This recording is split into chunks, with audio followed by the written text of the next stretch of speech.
Hey, good morning, YouTubers. This is Steve Bradley, God's Wordsmith, and today I want to talk to you about how God restores us, based on the wonderful word in Psalm 23, verse 3, which says, He restores my soul. The question is, how does He do that? And here are some thoughts. The first thing is, God is the great restorer. You have a broken life, He wants to restore you. You have a happy life with some problems in it, He wants to help. When David penned the words in Psalm 23, he had undoubtedly been a believer for a long time. The psalm expresses a lifelong relationship with God, and one that is very personal, an I-thou relationship, if you will. Now, God wants to restore you. He loves you. The Bible says God so loved the world. And so you may ask the reason why.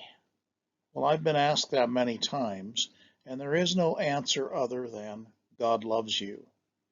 Matthew Henry, a great commentator from between the 17th and 18th century, once put it this way: all God's reasons of mercy are taken from within Himself. In other words, it's His personality. He loves you. It's His character. It's who He is. Now, God has been restoring people like you for a very long time, since there have been people, actually. God loves you whoever you are, wealthy, poor, important, unimportant, top of society, bottom. Doesn't matter a bit to Him. God is no respecter of persons. He does not care about pedigree, money, status, or class. You're the equal of every other person in the world in those respects. In fact, you are the equal of every other person who has ever lived, except for one in those respects. As Jesus is, as God is in judgment, so He is in mercy, except His mercy can be yours without earning it. His judgments you earn. Mercy, says the Bible, triumphs over judgment. God can sovereignly restore your soul. Now, this actually happened to a relative of mine, my Aunt Ruth. She was the baby of Mom's family, and unlike the rest of the sisters, Ruth was never able to have children, which she desperately wanted. She did every single thing the doctors wanted. She had all the treatments done and everything. Nothing helped, and this made her terribly angry at God and poisoned much of her life. Later in life, as she told my mom, Ruth was standing by her kitchen window, full of unhappiness, and the Lord began to speak to her. And I got only this much of the story, so I'm just telling you what I have. He said, Ruth, why are you angry? I love you. I always have loved you, and I always will. Her anger dissolved completely, and her faith returned. God appeared to her and restored her soul. He came to her all on His own. Now, I've not seen this happen often, but it can and does. And the Lord comes to us this way once we are ready to listen. A lot of us are like little kids throwing a tantrum. The tantrum has to end before the kid can hear and respond. And so all the crying has to stop, and the parent has to sit down with the child and say, are you ready to listen now? Or, I love you and I want you to just come on back and listen to what I have to say. A good parent can do that. A good parent does that.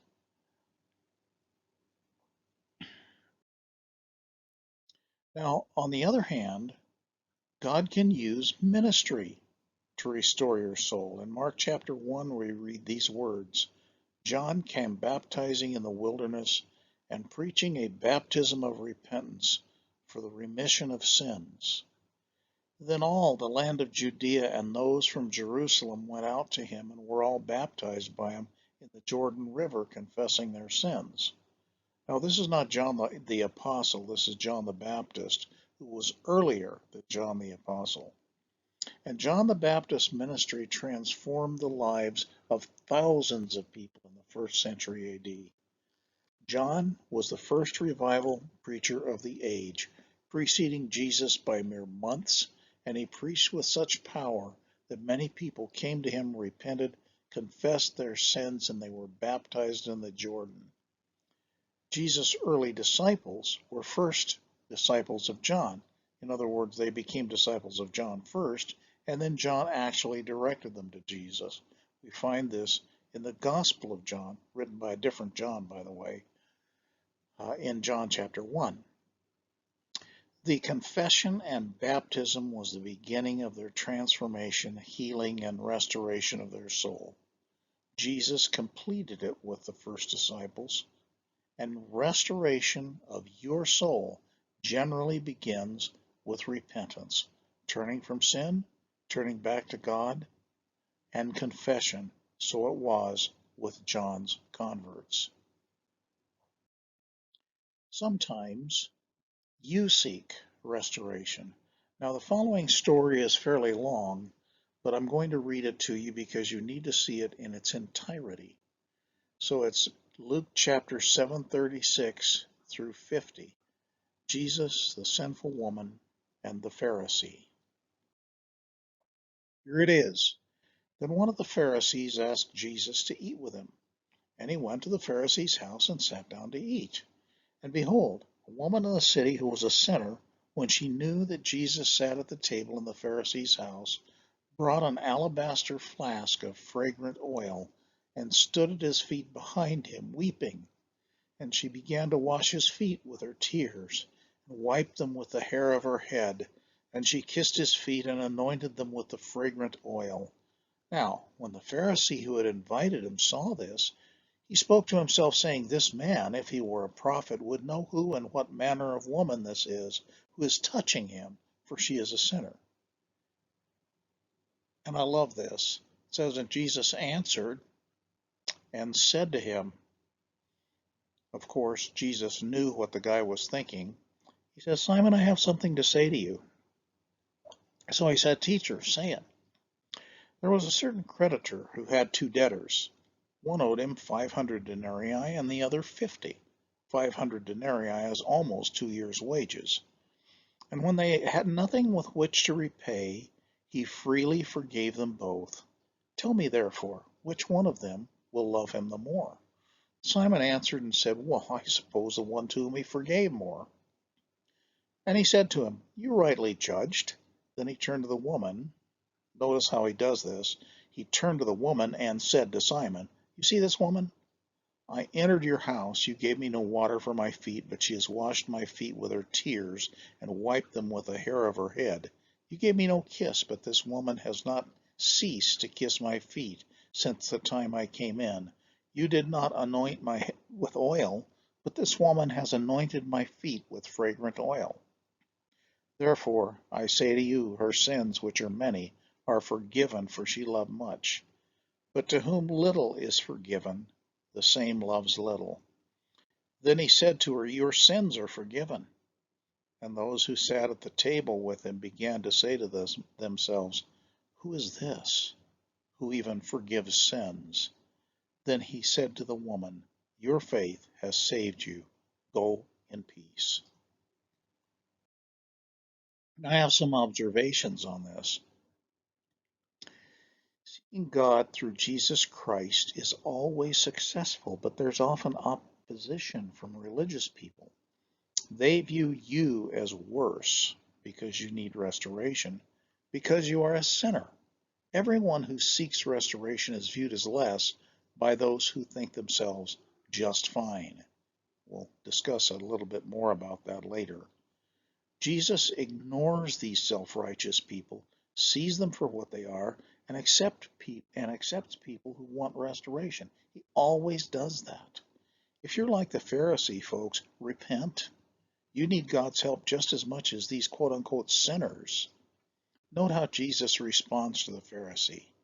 These are harsh words, but they were meant to make him see himself for what he was.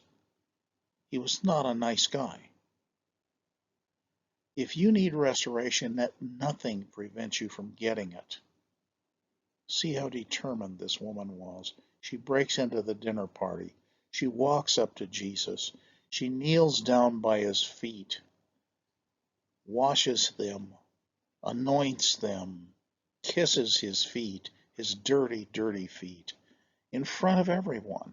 And despite the fact that the Pharisee at the moment is getting ready to throw her out, he's about to call security. Jesus, will always restore you if you won't stop seeking.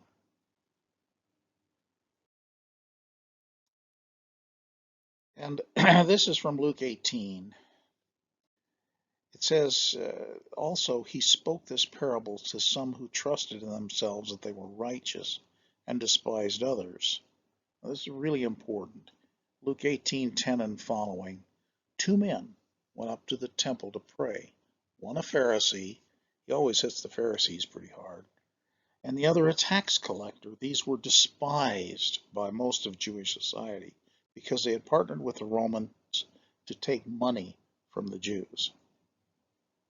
The Pharisee stood up and prayed thus with himself, God, I thank you that I am not like other men. Anyone who ever starts a prayer like that is in trouble. I'm not an extortioner. I'm not unjust. I'm not an adulterer. I'm not even like this tax collector. And then he ticks off his righteousnesses. I fast twice a week, big deal. I give tithes of all that I possess, big deal. And the tax collector, standing afar off, would not so much as raise his eyes to heaven, but beat his breast, saying, God, be merciful to me. And that's not quite accurate. It's me, the sinner.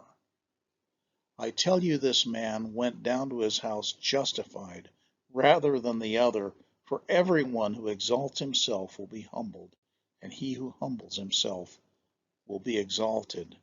Now, folks, it's hard not to understand this, but people still today do the same thing in one way or another. I am a church member. I am baptized. I am a member of such and such a denomination, Catholic, Baptist, Episcopalian, whatever. What's important is who you are inside. What's important is you seeking God honestly. This Pharisee was not honest. He didn't talk about any of the things happening in his soul. He talked about all these external details that anyone can imitate. What you can't imitate is honest seeking of restoration and confession of sin and repentance. Can't imitate those things. People still do this today, of course. Instead of seeking restoration, they explain to God how they're really just fine, but they're not. Don't be like that Pharisee. Sound too simple? Well, confessing and turning from sin is the greatest healer in all of spiritual life. Most of us think of sin as something like murder or adultery or theft, but it can be something entirely unlike those. It can be pride, it can be anger, it can be envy, it can be hate. It can be that unbridled passion to hurt someone else, lack of forgiveness. Now, with virtually all of us, folks, there is a core, a root sin that drives the others. I don't know what the Pharisees in the preceding slide was, but he knew he would never face it. You normally don't have to search for that core, since God brings it up to you quite often. But sometimes you don't even know what it is, if it's buried but never faced and confessed. Now, in the beginning instance, as with my Aunt Ruth, where God comes to you and speaks to your heart and restores your soul, that happens in a lot of different cases. On the other hand, folks, it never hurts to ask. If you want restoration of your soul, it never hurts to ask, and he will do it. I know of no instance in Scripture where Jesus ever turned away someone who was honestly asking for help. Never, ever, ever. He just didn't do it. Sometimes he acted like he was going to do it, but that was just to draw them out. Jesus does not turn people away. He who comes to me, I will not cast out. He said that, and he won't. Now, if you ask for restoration, you'll receive it. God will not turn you away. Folks, this is Steve Bradley, God's Wordsmith, once again with another teaching and signing off for today. I hope you guys have a happy new year. It's December 27th here in Payson, Arizona.